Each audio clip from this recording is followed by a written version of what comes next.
احمدہ ونصلی ونسلم علی رسولہ الکریم اما بعد فاعوذ باللہ من الشیطان الرجیم من حمزہ ونفسہ ونفخہ فإن لم تفعلوا ولن تفعلوا فاتقوا النار التي وقودها الناس والحجارة أعدت للكافرين۔ سورت مبارکہ سورت البقرہ کی 24 نمبر آیت مبارکہ ہے۔ فَإِن لَمْ تَفْعَلُوا، پس تم ایسا نہ کر سکے، وَلَن تَفْعَلُوا، اور تم قیامت تک ہرگز ایسا نہیں کر سکو گے، فَاتَّقُوا النَّارَ، پس تم ڈر جاؤ آگ سے، التی وقودها الناس، جس کا ایندھن جو ہے لوگ اور پتھر ہے، اعدت للکافرین، تیار کی گئی ہے کافروں کے لیے۔ گزشتہ آیت مبارکہ میں مولا کریم نے بنو آدم کو چیلنج کر کے کہا، اگر تم سمجھتے ہو کہ نبی رحمت صلی اللہ علیہ وسلم پہ یہ جو نازل کردہ قرآن کلام مجید ہے یہ آسمان سے نازل نہیں ہوا، بلکہ یہ پیغمبر اپنی طرف سے بنا کے لوگوں کے سامنے پیش کرتا ہے، تو فَأْتُوا بِسُورَةٍ مِّن مِثْلِهِ، کوئی چھوٹی سی صورت بنا کر لاؤ، کوئی چھوٹی سی صورت، کوئی دو چار آیتیں بنا کر لاؤ، پتہ چلے کہ مخلوق میں سے بھی بہت سارے لوگ ایسے ہیں جو ان آیات کے مقابلے کے اندر آیات بنا سکتے ہیں، لیکن ایسا تم نہیں کر سکتے۔ اللہ نے کہا اگر تم اپنے دعوے میں سچے ہو تو پھر کچھ یہ تم بھی اکٹھے ہو جاؤ، تمہارے جو معاونین ہیں، جن بتوں کی تم پوجا کرتے ہو، پرستش کرتے ہو، ان سب کو بھی اکٹھا کر لو۔ آخر میں جب یہ خاموش ہو گئے، کچھ نہ بنا سکے، امام ابن کثیر رحمہ اللہ نے تفسیر ابن کثیر کے اندر ایک روایت ذکر کی ہے کہ سیدنا عمرو بن عاص رضی اللہ تعالی عنہ ایک ابھی مسلمان نہیں ہے، حالت کفر کے اندر ہی ہے، مسلمہ کذاب کے پاس گئے جس نے جھوٹی نبوت کا دعویٰ کیا تھا، اور جس کے بارے میں جب اعلان ہوا تو واشی بن حرب رضی اللہ عنہ نے سوچا یہ واشی بن حرب جو ہے حالت کفر کے اندر جو ہے نبی رحمت صلی اللہ علیہ وسلم کے چچا سیدہ حمزہ رضی اللہ تعالی عنہ کو شہید کیا تھا، تو واشی بن حرب بعد میں مسلمان ہو گئے، تو نبی رحمت صلی اللہ علیہ وسلم کے سامنے جب آتے، صحیح بخاری کتاب المغازی کے اندر حدیث آتی ہے، تو نبی رحمت صلی اللہ علیہ وسلم نے پہلی مرتبہ جب مجلس کے اندر آئے اسلام کے بعد، آپ علیہ السلام نے پوچھا تو واشی بن حرب ہے جس نے میرے چچا کو شہید کیا تھا؟ اللہ کے حبیب میں ہوں۔ بڑی شرمساری ہوئی، نبی رحمت صلی اللہ علیہ وسلم نے ارشاد فرمایا واشی مسلمان ہو چکے ہو، سب کچھ معاف ہے تمہیں، کیونکہ ان الاسلام یحتم ما قبلہ، حالت کفر کے اندر انسان جتنے بھی گناہ کرتا ہے جب وہ مسلمان ہو جاتا ہے، کلمہ لا الہ الا اللہ پڑھ لیتا ہے، اللہ اس کفر کے سارے گناہوں کو معاف کر دیتے، تمہارے سارے گناہ معاف ہیں، میں نے تمہیں معاف کیا ہے، لیکن ایک بات یاد رکھو، جب بھی مجلس کے اندر آؤ میرے سامنے نہ بیٹھو، کیونکہ جب بھی تو میرے سامنے آئے گا مجھے اپنے چچا کی وہ دردناک شہادت یاد آ جاتی ہے، خون آخر خون ہی ہوتا ہے نا۔ یہ واشی بن حرب نے سوچا حالت کفر میں ایک بہت بڑا گناہ بھی کیا تھا جو قیامت تک یہ لکھا جائے گا کہ حضرت حمزہ کو شہید کس نے کیا تھا؟ واشی بن حرب نے۔ میں مسلمان ہو چکا ہوں، اللہ نے گناہ بھی معاف کر دی، لیکن ہم مسلمان ہونے کے بعد بھی سوچا کوئی ایسا کارنامہ سر انجام دو تاکہ قیامت کی دیواروں تک وہ کارنامہ بھی یاد رکھیں۔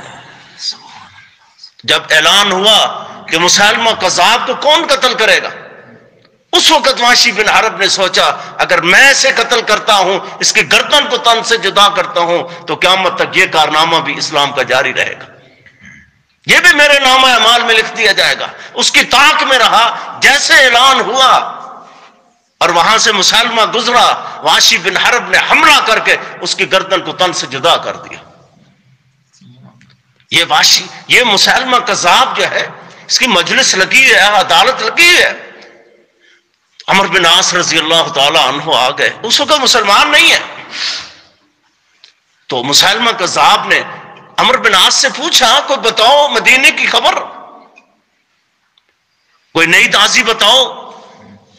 اس نے کہا وہ جو پیغمبر جس نے نئی بات، نیا دین، نیا مذہب، نئی شریعت لوگوں کے سامنے بیان کی ہے، اس کے بارے میں کوئی بدلاؤ۔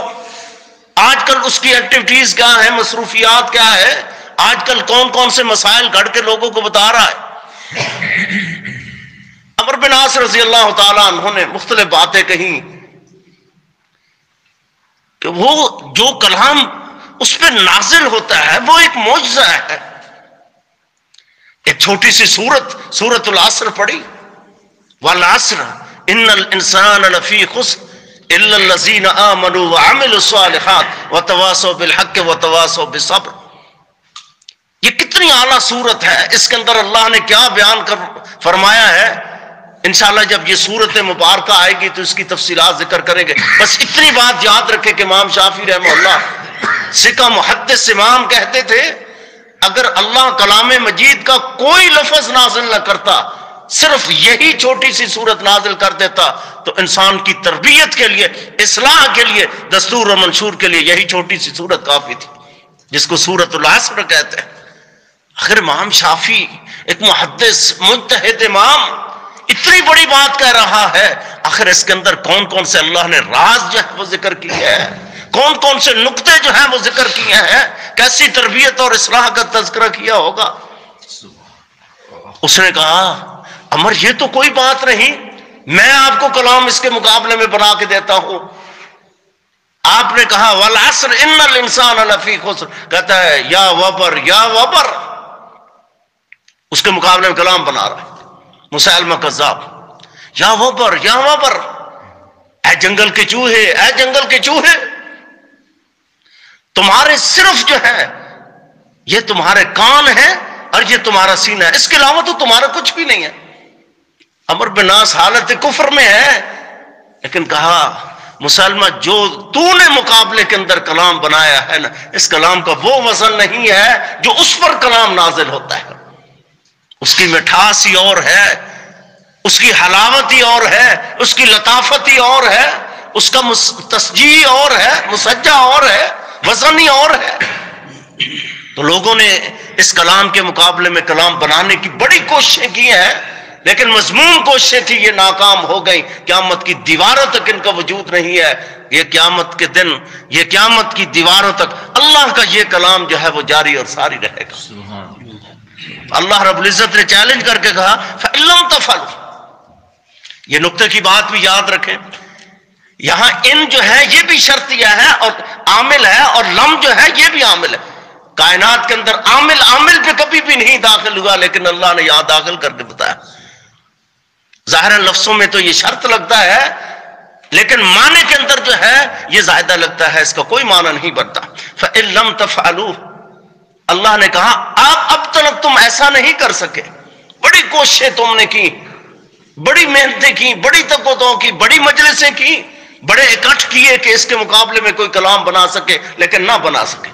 وَلَن تَفْعَلُوا، اور اگر یہ تو کوشش جاری بھی رکھو تو یہ ناکام کوشش ہے، ہرگز تم اس کے مقابلے میں کلام نہیں بنا سکتے۔ اللہ نے یہ اعجاز رکھا، یہ معجزہ ہے۔ فَاتَّقُوا النَّارَ، ڈر جاؤ اللہ سے، ڈر جاؤ اس جہنم کی آگ سے۔ اگر اس کے مقابلے میں کلام بنانے کی جرت اور جسارت کی ہے، کوشش کی ہے، پھر تمہارا ٹھکانہ جہنم ہے۔ اس جہنم کی آگ سے بچو۔ جہنمی جب جہنم کے اندر جائیں گے تو کیا کہیں گے؟ قالوا لو كنا نسمع ونعقل ما كنا في اصحاب السعیر فاعترفوا بذنبهم فسحقا لاصحاب السعیر. جب یہ جہنمی جہنم کے اندر جائیں گے وہاں پر کہیں گے کاش ہم اللہ کا کلام سن کر، لو كنا نسمع، کاش ہم سنتے، او نعقل، پھر اس پہ توجہ کرتے، اس کو سیکھنے کی کوشش کرتے، ما كنا في اصحاب السعیر، آج ہم جہنمی نہ ہوتے. جہنم کی آگ کوئی معمولی نہیں ہے. التی وقودها الناس والحجارہ، جس جہنم کی آگ کا بالنگ دو شے اللہ نے بنائی ہیں. ایک انسان کو بنایا ہے، انسانی چمڑے کو بنایا ہے، انسانی ہڈیوں کو بنایا ہے، اور دوسرا پتھر کو بنایا ہے. ایم محدثین نے لکھا ہے، جیسا کہ امام قتادہ بن دعامہ رحمہ اللہ سکہ محدث نے لکھا ہے، تفسیر ابن ابی حاتم کے اندر، تفسیر تبری کے اندر، قرطبی کے اندر، اور تفسیر ابن کثیر وغیرہ کے اندر جو ہے باسند صحیح یہ قول موجود ہے. وہ کہتے ہیں کہ اس حجارت سے یہ جو اللہ نے کہا فَلَمْ تَفْعَلُوا وَلَن تَفْعَلُوا، اس کا معنی یہ ہے لا تقدروا ولن تطیقوا، نہ تم اب تک قدرت رکھ سکے اور نہ قیامت کی دیواروں تک تمہارے اندر طاقت اور جرت ہے کہ تم اس جیسا کلام بنا کر لاؤ. فَاتَّقُوا النَّارَ الَّتِي وَقُودُهَا النَّاسُ. ائمہ محدثین مفسرین نے لکھا اس حجارت، اس پتھر سے مراد جو ہے یہ عام پتھر نہیں ہے، بلکہ ایک کالا سیاہ پتھر ہے جس سے ویسے اگر توڑنے کی کوشش کرو، اس پہ کوئی ضرب لگاؤ، ویسے بھی آگ برستی ہے. اور جب وہ جہنم کے اندر چلا جائے گا، گرم ہوگا، وہ پتھر پھٹے گا، اس سے جو آگ نکلے گی وہ کس قدر شدت والی آگ ہوگی. اس آگ سے بچنے کی کوشش کرنی ہے. یا ایھا الذین آمنوا اتقوا اللہ وقولوا قولا سدیدا، سیدھی بات کیا کرو. یہ جہنم سے آزادی کے بہت سارے طریقے ہیں. قوا انفسکم واہلیکم نارا، اس جہنم کی آگ سے اپنے آپ کو بھی بچاؤ اور اپنے اہل و عیال کو بھی بچاؤ، اپنے بیوی بچوں کو بھی بچانے کی کوشش کرو. یہ نہیں ہے کہ خود نمازی ہو اپنی اولاد کی فکر نہیں کرو، یہ نہیں ہے کہ خود تو تہجد پڑھتے ہو لیکن تمہاری اولادیں بے نماز ہیں، یہ تو نہیں ہے کہ خامن تو نمازی ہے لیکن اس کی بیوی بے نماز ہے. اگر بیوی نمازی ہے تو خامن بے نماز ہے، اگر باپ نمازی ہے تو اولاد بے نماز ہے، اگر اولاد نمازی ہے تو باپ بے نماز ہے. قوا انفسکم واہلیکم نارا، یہ بڑی شدت کی آگ ہے جس کا ایندھن جو ہے، بالن جو ہے، یہ میں اور آپ ہیں. والحجارہ، اور پتھر ہیں. اعدت للکافرین، یہ کافروں کے لیے تیار کی گئی ہے. حقیقت میں یہاں اللہ رب العزت نے ان لوگوں کا رد کیا جو اہل بدعت یہ کہتے تھے کہ ابھی تک جو ہے نہ جہنم بنی ہے نہ جنت پیدا ہوئی ہے، کیونکہ ابھی تو اس کی ضرورت ہی نہیں ہے. اہل بدعت کیا کہتے ہیں، اہل منطق کیا کہتے ہیں کہ جنت اور جہنم اب تک بنی نہیں ہے کیونکہ ابھی تک تو اس کی ضرورت ہی نہیں ہے. یہ تو قیامت کے بعد جو ہے اس کی ضرورت پیش آئے گی. قیامت کے بعد اللہ کے بندوں کیسے پیش آئے گی؟ جب انسان قبر کے اندر چلا جاتا ہے، اگر جنتی ہے تو جنت کا لباس پہنا دیا جاتا ہے، اور اگر جہنمی ہے جہنم کی کھڑکی کھول کے اسے جہنم کا لباس پہنا دیا جاتا ہے.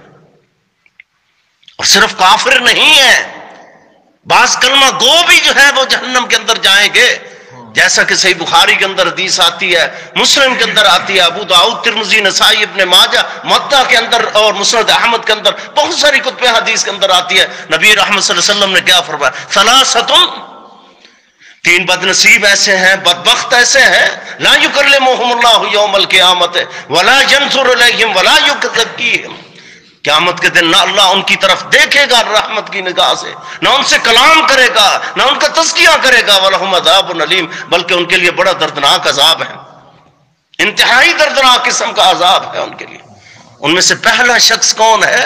نبی رحمت صلی اللہ علیہ وسلم فرمایا جس کے پاس پانی وافر مل گیا، نہر کا پانی ہے، بارش کا پانی آیا، اس کی جگہ پہ پر ہو گئی، فل ہو گئی. اب اس کے پاس زائد پانی ہے لیکن وہ زائد پانی جو اس کے اختیار کے اندر بھی ہے، لیکن وہ اپنا اختیار استعمال کرتے ہوئے کسی دوسرے کو دینے کے لیے تیار نہیں. ساتھ والا ہمسایہ جو ہے، ہمسایہ ضرورت مند بھی ہے، اس کے پاس پانی زائد بھی ہے لیکن اسے دینے کے لیے تیار نہیں. اور یہ معاشرے کے اندر آپ بے شمار لوگوں کو ایسا دیکھیں گے، ایک چیز جو ہے دوسرے شخص کی ضرورت ہے، اس شخص کی ضرورت بھی نہیں ہے، اس کے پاس فضول پڑی ہے لیکن اسے دینے کے لیے تیار نہیں. یہ پہلا شخص ہے جس کی طرف قیامت کے دن اللہ نظر رحمت سے نہیں دیکھیں گے.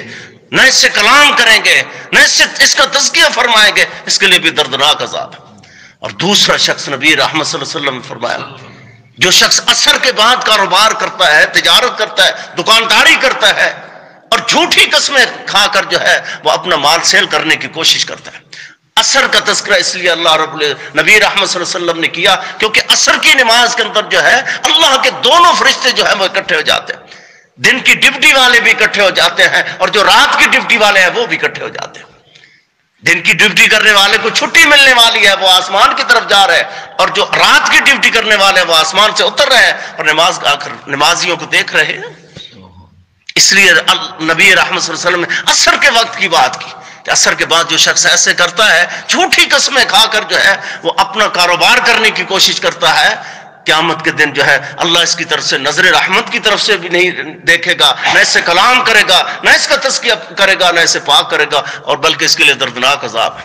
اور تیسرا شخص جو حاکم وقت کے ہاتھ پہ اس لیے بیعت کرتا ہے کہ جب تک اسے وہ روپے پیسہ دیتا رہتا ہے، عنایت کرتا رہتا ہے، تب تک تو اس پہ راضی رہتا ہے، اس کے نعرے لگاتا رہتا ہے، اس کے گیت گاتا رہتا ہے، اور جب وہ روک دیتا ہے اس کے خلاف ہو جاتا ہے۔ اللہ کے پیغمبر نے کہا قیامت کے دن جو ہے اس کی طرف بھی اللہ نظر رحمت سے نہیں دیکھے گا، نہ اس کا تزکیہ کرے گا اور نہ اس سے کلام کرنے کی اللہ رب العزت جو ہے وہ رحمت فرمائے گے۔ آج ہمیں چاہیے کہ ہم ان مسائل کو سمجھیں۔ اعدت للکافرین، یہ بڑی دردناک، نبی رحمت صلی اللہ علیہ وسلم ایک دفعہ اسی مجلس اندر، اسی طرح مجلس میں بیٹھے تھے، صحیح مسلم کی حدیث ہے، اچانک دیکھا آسمان سے کھڑاک کی آواز آئی۔ آپ صلی اللہ علیہ وسلم فرمایا ہل تدرون، آپ کو پتہ ہے یہ کیا چیز ہے، کس چیز کی آواز ہے؟ صحابہ نے عرض کی اللہ کے حبیب ہمیں تو پتہ نہیں۔ فرمایا آج سے 70,000 سال پہلے، آج سے 70 سال پہلے ایک پتھر اللہ نے جہنم کے اوپر سے پھینکا، آج وہ اس کی گہرائی میں پہنچا ہے، اتنی گہری جہنم ہے، 70 سال لگے ایک پتھر کو نیچے جاتے۔ آسمان سے آپ پتھر پھینکے کتنے منٹ لگے گے؟ چھت سے آپ پتھر پھینک کے دیکھیں، اس کی رفتار کا اندازہ آپ کو علم ہوگا، یہ کتنی تیزی کے ساتھ نیچے جاتا ہے، یہ کس طرح کشش شکل ہے، 1 سیکنڈ کے اندر اوپر سے نیچے آ جائے گا۔ اور جس کو 70 سال اس کو جہنم کی گہرائی میں پہنچتے پہنچتے لگ گئے، آپ دیکھیں وہ کتنی گہری ہوگی، یہ کافروں کے لیے تیار کی گئی ہے۔ نبی رحمت صلی اللہ علیہ وسلم نے مسلمانوں کو اس سے ڈرایا، انسان پچھتائے گا لیکن اس وقت کا پچھتاوا کسی کام کا نہیں۔ آج کے دن ضرورت ہے ہم اپنی اصلاح کریں، ہم اپنی تربیت کریں اور ایسے اعمال کی کوشش کریں جس کی وجہ سے ہم جہنم سے محفوظ ہو جائیں اور اللہ کی جنت کے مستحق اور وارث ٹھہریں۔ اللہ رب العزت سے دعا ہے اللہ مجھے اور آپ کو کماحق اس پہ عمل کی توفیق نصیب فرمائے، زندہ رکھے کتاب و سنت پہ موت نصیب فرمائے۔